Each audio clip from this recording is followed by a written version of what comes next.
Hi, everyone. Before we jump into this week's discussion, I have bittersweet news to share.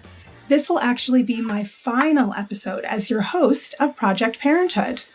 I'm moving on to other endeavors, and you can follow my new journey on my Instagram page at BKParents, that's BKParents, and my website, www.brooklynparenttherapy.com. I've loved my time here on Project Parenthood, and I thank you listeners so much for tuning in every week. But I also have some great news that you're in capable hands with a familiar name for loyal listeners of the show, as she's been on before. My conversation today is with Chelsea Dorcich, who, in addition to being a two-time guest on the show, I'm happy to announce that she, beginning next week, will be your new host of Project Parenthood. Chelsea, welcome back to Project Parenthood, and we're so excited to have you as a new host of the show. Thank you so much. Feelings are mutual. I'm very excited too. It's so exciting. So for new listeners, Chelsea is a licensed marriage and family therapist in the state of California. She's a mother of three and a practitioner of CBT, which stands for Cognitive Behavioral Therapy. Chelsea specializes in both team CBT and inference-based CBT, mindfulness, yoga, and acceptance and commitment therapy. Such a busy woman, and she integrates all of these modalities in her work with kids, adolescents, adults, and families. And she loves working with anxiety, OCD, ADHD, parenting, and many other areas. If you want a little bit of an explanation of all the kinds of therapy that Chelsea does, check out the other episode we did together called Using the 5 Secrets of Effective Communication with Kids, a conversation with Chelsea Dorcich.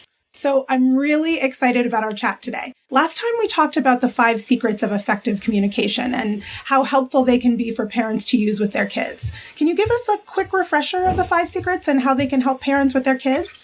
Absolutely, yes. So the first one is disarm, and where we find some truth in what the person is saying, even if it's the needle in the haystack. It's as small as we can be, and it's really just to get into their shoes and their perspective and have some more empathy and genuineness in that connection. And then we look at the feeling empathy and thought empathy, in which we are really trying to get into their shoes and get an idea of what they're feeling. And we'll use feeling words saying, I have to imagine you're feeling this, or are you feeling this way? And versus thought empathy is really just taking the words they're saying, say it back to them. And it really helps us connect with where they are in this moment and in this situation. The I feel, which is the third secret, is where we just really say what we're feeling. And we make it clear that I'm feeling stuck or I'm feeling frustrated. And then the fourth is stroking or affirmation. And that is where we're really just finding those beautiful qualities about the person we're looking at and trying to give some warmth and a heart to this situation. And then inquiry is the last, and that's where we're going to really just ask if they can tell us more about their feelings, or if, am I getting this correctly? And those are the 5 secrets. Yeah, I love the 5 secrets. I talk about it a lot on the show, and thanks for reminding us what they are. And now today, I really want to talk about why it can be so hard to use them with kids or with anyone we want to be connected to, but we might also be in conflict with. And what I often hear from parents when I'm teaching the 5 secrets is, why should I have to do all that work, especially when my kid is in the wrong? Don't they need me to set limits and boundaries? Don't they need to take accountability for their screw-ups?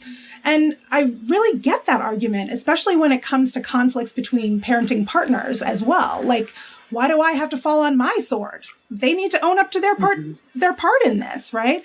So can you tell us a little bit about what it means to take 100% ownership of your own impact on a relationship and the ways you might be contributing to the very issues you're complaining about with your child or with your partner?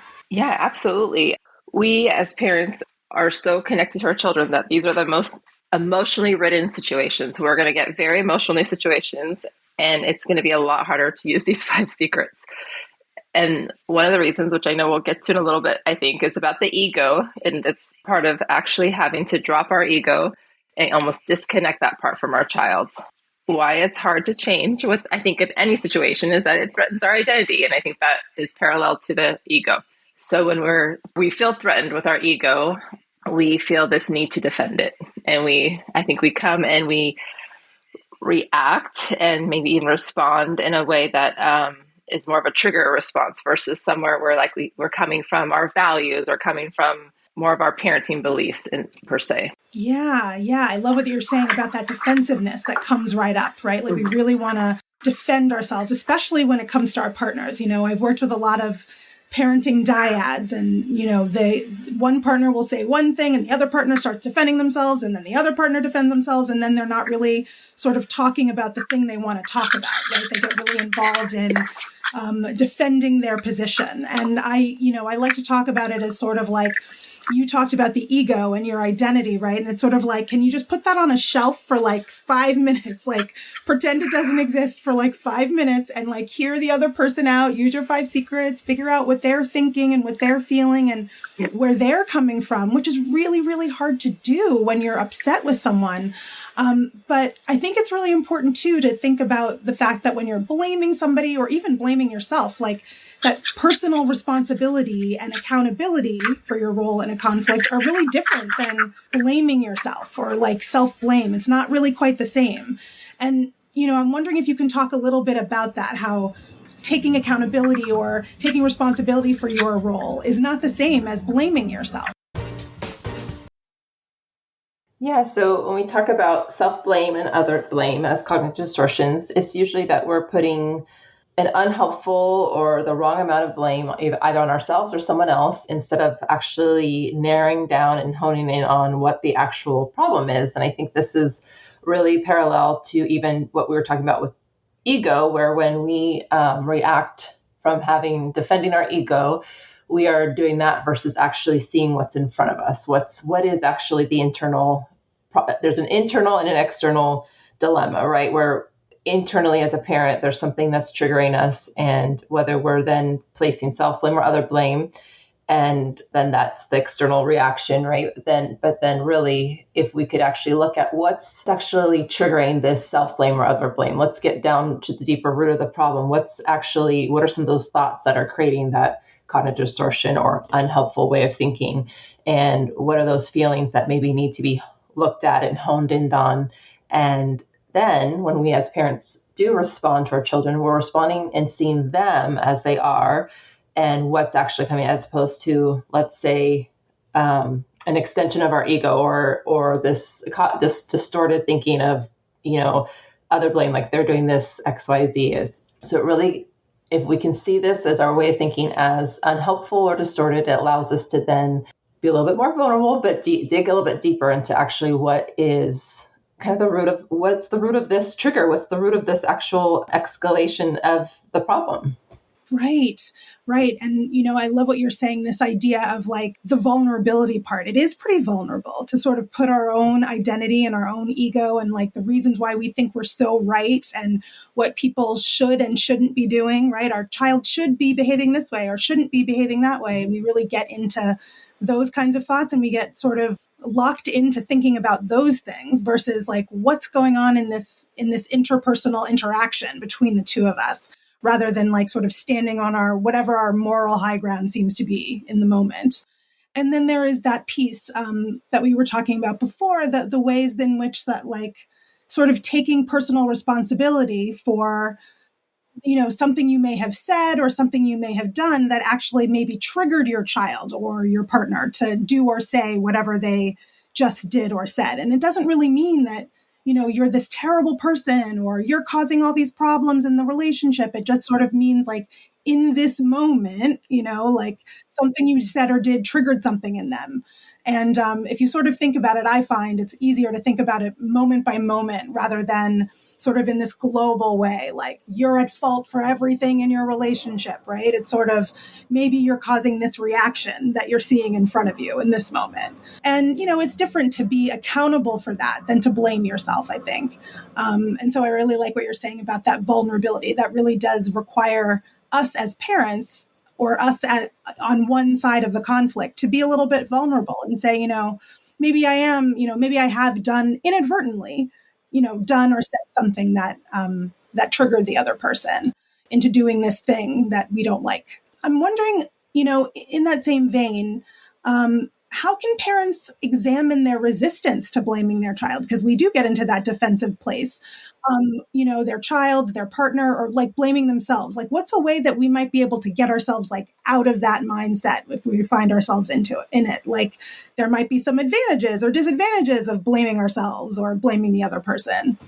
Absolutely. So I think even just kind of to piggyback what you're saying is just with the vulnerability, the accountability, I liked actually what you said, even moment to moment, and just pausing and saying that, okay, the emotional part of my brain right now is actually kind of more in control than I would like it to be. And taking that point, to say, I am noticing this, like whether I'm noticing they keep typing on their phone when I'm trying to have a conversation with them and I'm getting very triggered. What is that?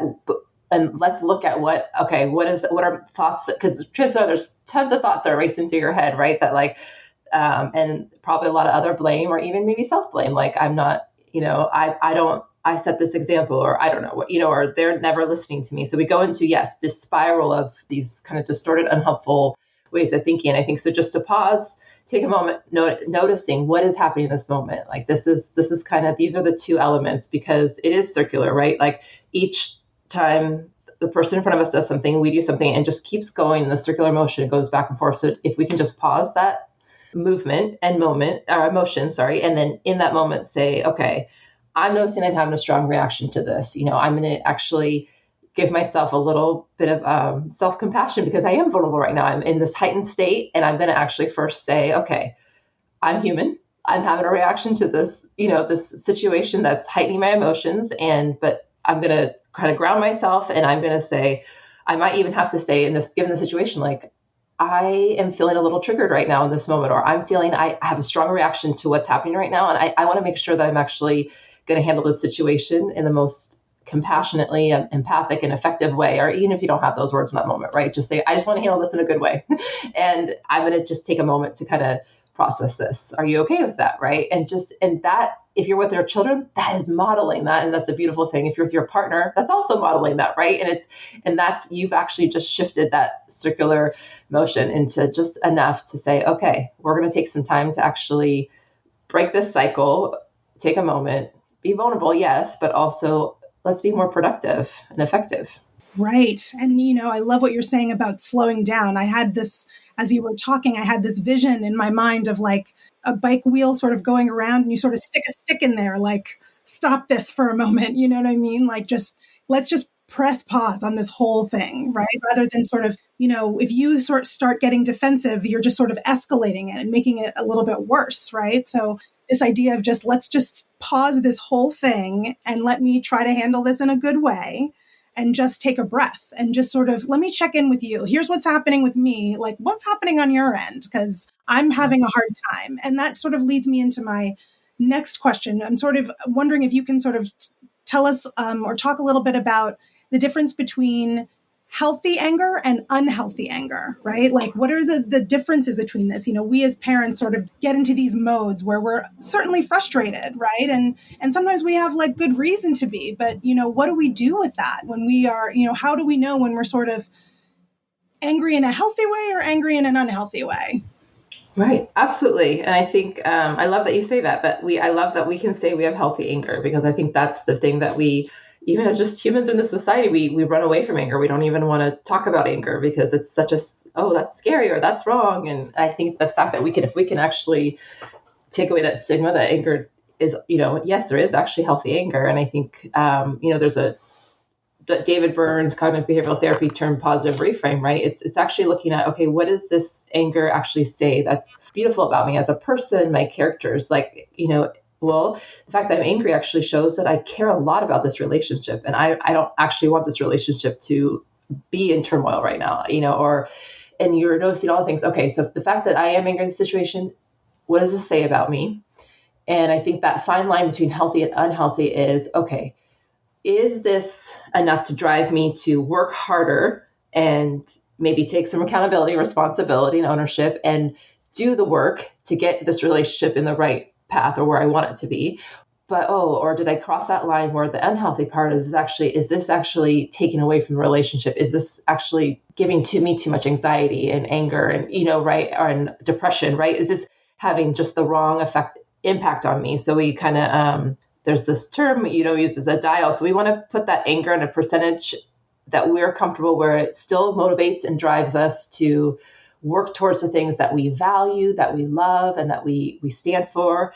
But at the same time, hit pause, hit the brakes, put that stick in the bike and say, wait, this is actually crossing that line that I'm actually not, I'm going against my values, or I'm actually seeing this relationship going in the wrong direction. So I need to pause. This is where I pause and actually let's see how I can, this is where we might need to seek outside help or talk about like, how do I get this anger down to the healthy level? Right, right. And, we're sort of coming close to the end of our talk today, but I'm wondering if you could give us a little bit of an example, right? Like sort of using your example, right, of your child, maybe your teen is sort of texting, you're trying to talk to them. They're on their phone. They're not like really listening. Maybe you're getting a bit triggered by this. How might we use the 5 secrets to share our anger with our child? Like, how can we, I think it's really important for people to know that the 5 secrets isn't just about sort of placating the other person. And you really can put your own feelings into that. There's that I feel statement. You can assert yourself and let someone know that you're upset, right? But what is a way that you might let your child know that I'm upset about this, but you do it in a sort of 5 secretsy kind of way where there's also some attention to what they might be going on for them? Yeah, so it could be even, I like that example of just a tween on their phone and you're trying to actually talk to them about maybe the schedule for the rest of the day. Maybe you need to drive them somewhere or the next day. And it's actually in your mind, this is really important stuff. I need to, I'm changing my schedule around to make sure you're at the right place. Something that might be drive someone to actually like, I really do need your attention. And it might be, and it actually doesn't have to be that important to actually want their attention. You can just want their attention. But you might say like, we'll just say Rose, hey Rose, I need you, like, and you might even actually have to put a hand gently on their shoulder or even on their hand that's typing and just say, and make a little gentle physical contact and just say, Rose, you might even have to do an inquiry first. Have you heard anything I said? I'm just wondering because I see that I know that you're busy and I want to honor that you are also, you could even just say, I'm assuming you're talking, text with your friends. And I love that you have this connection with them. Is there a way that you can take a moment, just a pause? I'm feeling a little bit ignored and I'm actually working really hard to make sure we get to, soccer practice on time. And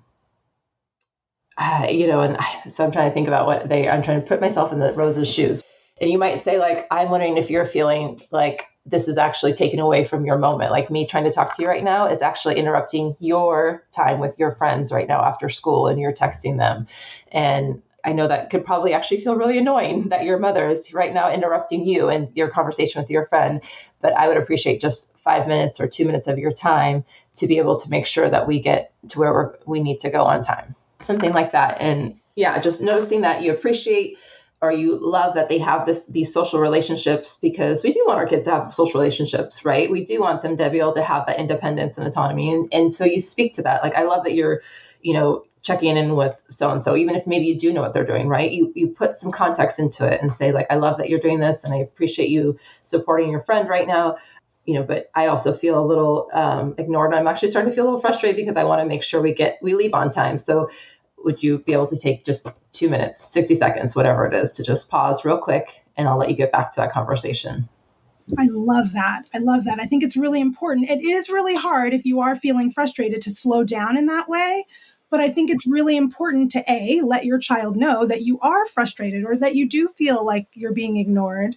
But there's a way to do that in a way that doesn't escalate a big argument, right? It doesn't sort of trigger them into like storming out of the room or ignoring you even more, or, doing something that makes you even, that triggers you into an even more dysregulated state. Right.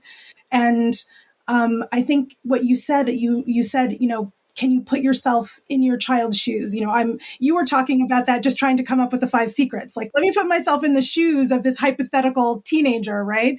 But that's really what we have to do in those moments. It's like, what would it feel like on their end of this conversation, right? And speaking to that usually helps them when we are able to sort of put ourselves in their position.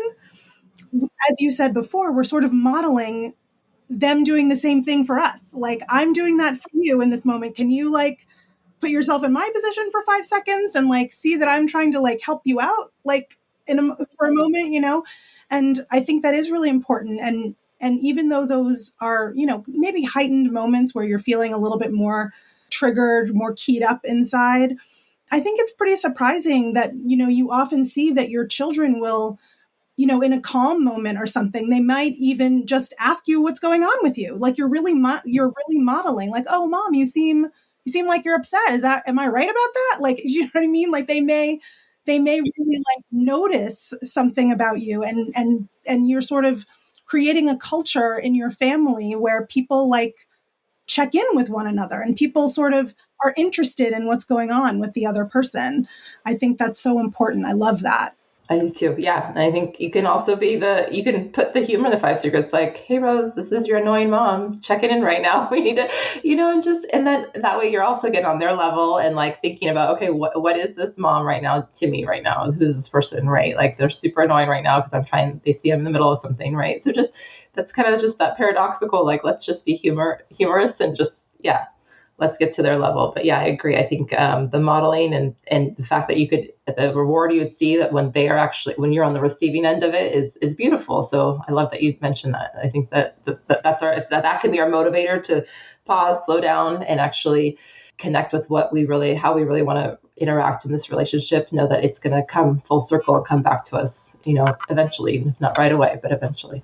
Yeah. And, one of the reasons I wanted to do this episode or talk about this with you, one of the last episodes I did a recent episode about making repair with your child, right? And there's so many parents that I work with who are like, make repair. Like what? I'm going to go to them and I'm going to say, I'm sorry. Like it's their fault. They should be saying they're sorry to me, and I think that this is, the things that we talked about today, I think is like a good way of helping parents understand the framework from like where we're coming from when we say like repair is important, and sort of taking someone else's point of view of the same altercation, right, is important, right? Like I'm thinking about how in like the 7-Eleven or whatever, some convenience store, that you'll see the thing on the door with like the heights of people, right? So like if somebody came in and like robbed the store and then like they want to interview people later and say like, how tall was the person? And everyone's going to say like a different height, because without that,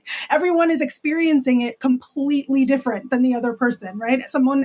One person might say this person was 5 feet tall. The other person's like, he was 7'10", like, you know what I mean? Like it depends on somebody's point of view, and we're all looking at everything very differently. So it really pays to find out how the other person, your child, your partner, is viewing the same moment that you are standing in, right? Because it could be very different than yours.